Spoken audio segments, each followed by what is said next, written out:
राष्ट्रवादी काँग्रेस आमदार अपात्रता प्रकरणाची सुनावणी सुरू झाली। विधान भवनात राहुल नार्वेकरांच्या अध्यक्षतेखाली सुनावणी सुरू आहे। शरद पवार गटाच्या वकिलांचा युक्तिवाद सुरू आहे आणि अजित पवार गटाचे प्रतोद अनिल पाटील यांची फेर साक्ष सुरू आहे। त्यामध्ये बोलताना शरद पवार हे लोकशाही पद्धतीने पक्ष चालवत नव्हते असा गंभीर आरोप अनिल पाटील यांनी केला।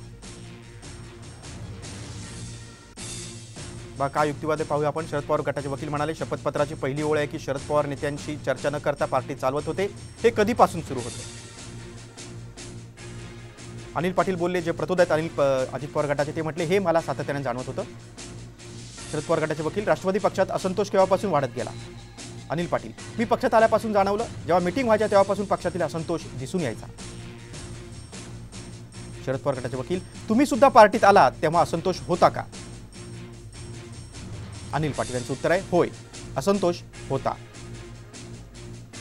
वकिलांनी प्रश्न विचारला, जर असंतोष होता तर शरद पवार यांच्या अध्यक्षपदावरून मग तुम्ही त्यांना राजीनामा देण्यापासून का रोखलं? अनिल पाटील यांचं उत्तर होतं, अपेक्षा असते की पार्टीचे निर्णय एकमताने झाले पाहिजेत, पक्षाची वाढ चुकीच्या पद्धतीने चालली आहे, अशी चर्चा होती। मात्र असंतोष कमी होण्याच्या दृष्टिकोनातून पार्टी एकसंघ असली पाहिजे, एकसंघ आणि पार्टी राहण्यासाठी लोकांमध्ये पक्षाची इमेज वाईट व्हायला नको, म्हणून मी असं वक्तव्य केलं।